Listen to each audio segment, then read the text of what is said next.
Assalamualaikum warahmatullahi wabarakatuh. Salam sejahtera untuk kita semua. Di sini kami dari kelompok 11, program studi ICT Literasi, akan mempresentasikan lanjutan dari studi kasus e-commerce. Baik, pada era globalisasi yang modern saat ini, banyak sekali kemajuan dalam berbagai bidang dan aspek kehidupan. Salah satunya kemajuan dalam bidang teknologi.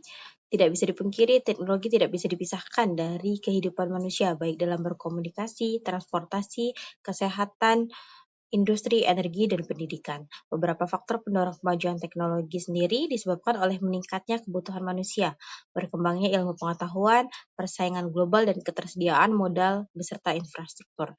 Dari banyaknya kemajuan di berbagai bidang, salah satunya dalam bidang e-commerce. Banyak perusahaan maupun industri-industri maupun perorangan yang memanfaatkan sistem penjualan menggunakan e-commerce. Hal ini disebabkan kemudahan dari cara penggunaannya serta dapat menghemat banyak kos. Di Indonesia, otoritas dan kajian industri mencatat proyeksi pertumbuhan ekonomi digital yang kuat dengan e-commerce sebagai penggerak utama, serta tren transaksi yang sempat melandai pasca pandemi, namun kembali meningkat pada tahun 2024. Secara positif, literatur menunjukkan e-commerce memperluas akses pasar UMKM, menurunkan biaya transaksi dan pencarian informasi, serta membuka peluang ekspor mikro melalui kurasi produk, promosi lintas batas, dan kanal pembayaran digital. Bagi negara berkembang, digital trade dan e-commerce dapat mendorong produktivitas dan inovasi didukung tata kelola dan data dan peningkatan kapasitas. Dalam konteks Indonesia, program literasi dan orkestrasi ekosistem oleh otoritas moneter diposisikan untuk membantu UMKM go digital dan go ekspor melalui kurasi, promosi, literasi, serta modal ekspor. Mari kita lanjutkan dari sisi konsumen. Nah, keunggulan yang kerap ditonjolkan dari sisi konsumen adalah kemudahan, variasi pilihan, personalisasi, dan harga yang kompetitif. Namun, keuntungan ini berdampingan dengan resiko asimetri informasi, kualitas produk yang tidak konsisten, serta praktik dark patterns yang dapat menyesatkan pengambilan keputusan. Rekomendasi OECD tentang perlindungan konsumen dalam e-commerce menekankan transparansi, keamanan pembayaran, keamanan produk, serta penanggulangan praktik menipu. Nah, laporan implementasinya yang keluar tahun 2022 juga menyoroti kebutuhan koordinasi lintas batas dan peningkatan basis bukti kebijakan. Lalu, keunggulan dari sisi produsen atau pelaku usaha.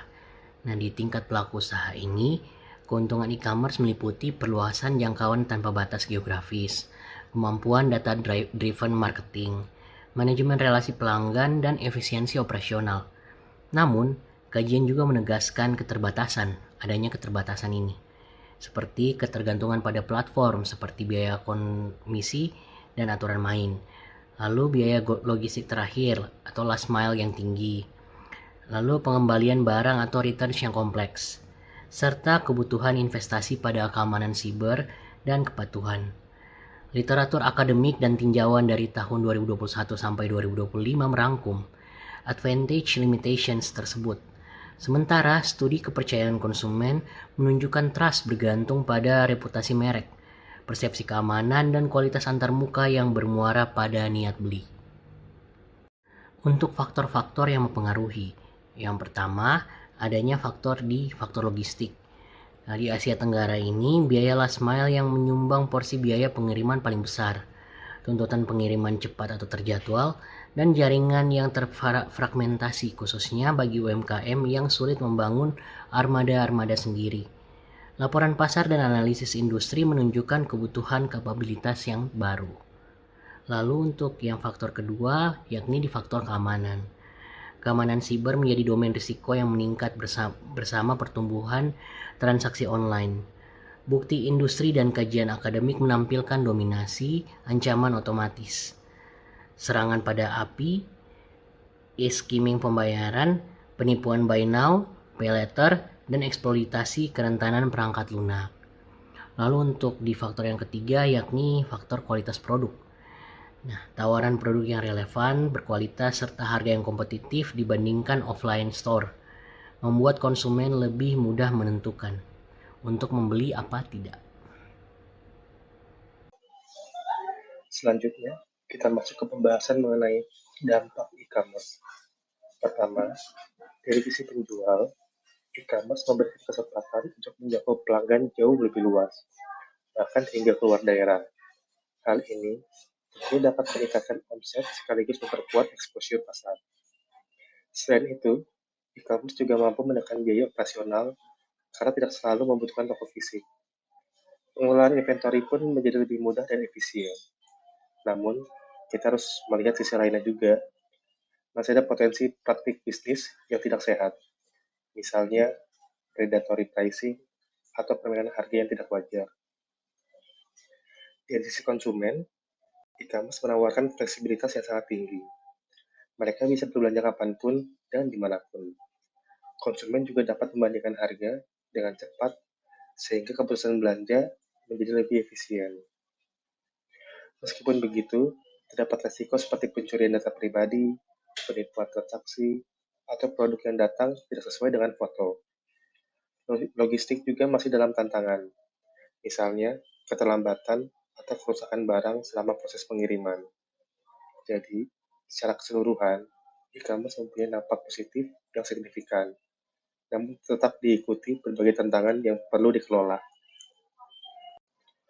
Berdasarkan pembahasan sebelumnya, kita dapat simpulkan bahwa e-commerce memberikan manfaat besar bagi konsumen, pelaku usaha, hingga UMKM.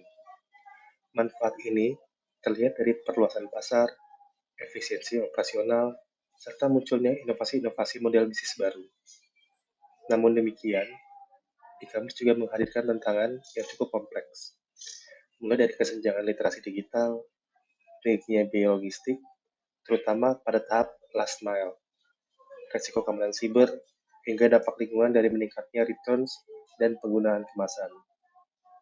Untuk itu, diperlukan strategi yang menyeluruh, mulai dari peningkatan literasi digital, penguatan tata kelola data, dan keamanan siber, perbaikan sistem logistik dan reverse logistik, peningkatan transparansi informasi, serta regulasi yang adaptif dan mengikuti standar internasional. Dengan pendekatan yang tepat, e-commerce dapat menjadi sektor yang semakin inklusif, aman, dan berkelanjutan. Demikian presentasi dari kami mengenai ICT literacy dengan fokus pada perkembangan dan dampak e-commerce. Terima kasih atas perhatian Bapak. Kami sangat terbuka untuk pertanyaan dan diskusi lebih lanjut. Wassalamualaikum warahmatullahi wabarakatuh.